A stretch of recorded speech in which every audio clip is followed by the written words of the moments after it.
Começando do início, quando nós decidimos engravidar, a primeira coisa que nós fizemos foi marcar uma consulta no médico de família e ela pediu um exame de sangue para avaliar a minha saúde e confirmar se eu tinha a imunidade à rubéola e à toxoplasmose.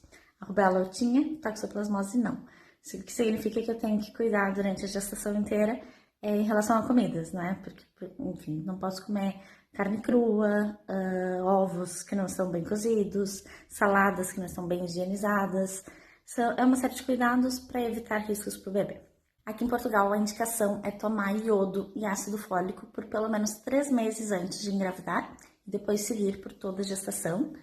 E eu também, já desde essa época, estou sendo acompanhada pela Nutri no Brasil, pela Luísa, e ela tem ajustado a minha dieta de acordo com cada fase, tanto pré-concepção quanto agora durante a gestação. Quando completamos 13 semanas de gestação, o médico de família também emite uma declaração que nós apresentamos na Segurança Social, que é o INSS aqui de Portugal, e pedimos um abono pré-natal, que é uma ajuda financeira. Aqui em Portugal, o acompanhamento pré-natal é bem diferente do Brasil. Para começar, ele é feito pela médica de família e não por um obstetra que acompanha a gestação toda do início ao fim. No início do segundo trimestre, nós temos uma consulta de avaliação no hospital com o obstetra e aí eles definem se é uma gestação de risco, o acompanhamento segue com o obstetra no hospital, e se não for uma gestação de risco, continua sendo como a médica de família no centro de saúde. Da mesma forma que a gestante não é acompanhada no público por um obstetra do início ao fim, o bebê também não é acompanhado por um pediatra. O segmento é feito sempre pelo médico de família e pela enfermeira de família. Então, eles já nos explicaram que quando o bebê nascer, nós temos que ligar logo para o centro de saúde para avisar, para agendar o teste do pezinho, e que no primeiro mês, são todas as semanas que nós temos que ir lá para fazer a pesagem do bebê, acompanhar o desenvolvimento, e depois é uma vez por mês. E também é no centro de saúde que ele vai ser acompanhado e levar as vacinas. E aí é só em caso de necessidade que realmente eles encaminham para uma consulta no pediatra. Outra diferença muito grande é que só fazem 3 ecografias por gestação, ou seja, uma para cada trimestre, e acompanhada também de exames de sangue para ver se está tudo bem. E aí, logo na primeira consulta, nós ganhamos um boletim de saúde da grávida, onde todos os médicos que a gente passar vão depois anotar informações sobre peso, sobre a pressão sanguínea, o resultado dos exames de sangue e das ecografias. Fica tudo aqui nesse boletim, porque depois esse boletim vai me acompanhar também no momento do parto. Porque outra grande diferença é que aqui os partos, na maioria das vezes, são partos normais, ou seja, eu nem sequer tenho como escolher quem é o médico que vai me acompanhar naquele momento. Vai ser a equipe que vai estar de plantão naquele hospital onde eu for. E, na verdade, se for um parto tranquilo, se não houver grandes complicações, quem está lá naquele momento é a enfermeira parteira. E aí, se houver algum risco ou alguma complicação, aí sim entra um obstetra de plantão para ajudar no parto. Outra diferença muito grande é que aqui eu não tenho a opção, pelo Serviço Nacional de Saúde, de escolher fazer uma cesariana. Ou seja, vai ser um parto normal, a não ser que realmente haja algum risco para mim ou para o bebê. Daí eles avançam para uma cesariana programada ou então de emergência na hora. Mas eles dão um apoio incrível nessa preparação para o parto. Nós estamos tendo um curso que foram 6 semanas de aulas online, e agora temos mais 3 aulas presenciais e depois mais uma consulta com uma enfermeira parteira. Realmente para nos preparar para esse momento, já ensinaram técnicas de respiração, exercícios, como controlar a dor, os cuidados do bebê, os cuidados da mãe, sobre amamentação também, conservação do leite, extração do leite, enfim, bem completo o curso. E gratuito, completamente gratuito. E depois ainda vamos ter uma consulta também com um anestesista no hospital e vamos poder visitar a maternidade. E com certeza todo esse preparo que eles dão, essa estrutura, nos acalma e nos prepara para o grande momento, né? Eu também já recebi um documento da maternidade onde eu estou a ser seguida, que é o plano de parto. Ou seja, eu tenho ali várias opções para eu sinalizar o que eu aceito ou não durante o parto, de quais seriam, né, as minhas preferências.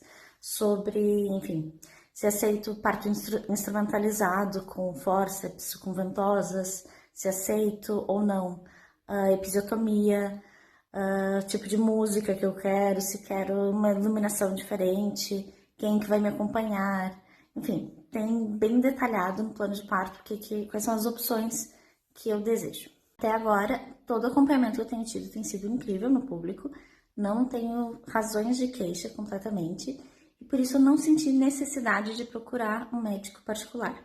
Eu fui em 2 consultas só com obstetras no privado, mas não fiz aquele acompanhamento mensal que geralmente costumam fazer à parte. E só por curiosidade, se eu quisesse muito fazer uma cesariana no privado, os valores variam muito de um hospital para o outro. Tem hospitais que cobram 5 mil, 8 mil euros, tudo vai depender. E mesmo tendo plano de saúde, meu plano só cobre 2.500, ou seja, eu ia ter que pagar essa diferença toda, que eu sinceramente não acho que compense, porque prefiro usar esse dinheiro depois para outras prioridades e outros momentos com o bebê. Fisicamente, essa gestação tem corrido muito bem. Desde o início eu não tive muitos sintomas, não tive enjoos e tal. Mas o meu segundo trimestre foi muito complicado psicologicamente. Eu estava muito, muito estressada, muito nervosa, muito chorosa. E aí eu fui sinalizada como uma gestação de risco por risco de depressão. E aí significa que eu tenho direito e estou sendo acompanhada todos os meses por uma psicóloga e vou continuar sendo até o bebê ter 1 ano, que é a fase de maior risco para uma depressão pós-parto. E isso também me surpreendeu muito, essa preocupação deles com a saúde mental, com o bem-estar, e me dá todo esse apoio gratuito até o bebê fazer 1 ano. Outra curiosidade é sobre a preocupação com a saúde oral da grávida.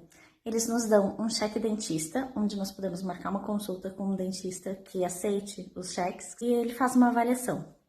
Caso seja necessário, ele ainda pode emitir mais 2 cheques para irmos em 2 consultas para fazermos algum tratamento.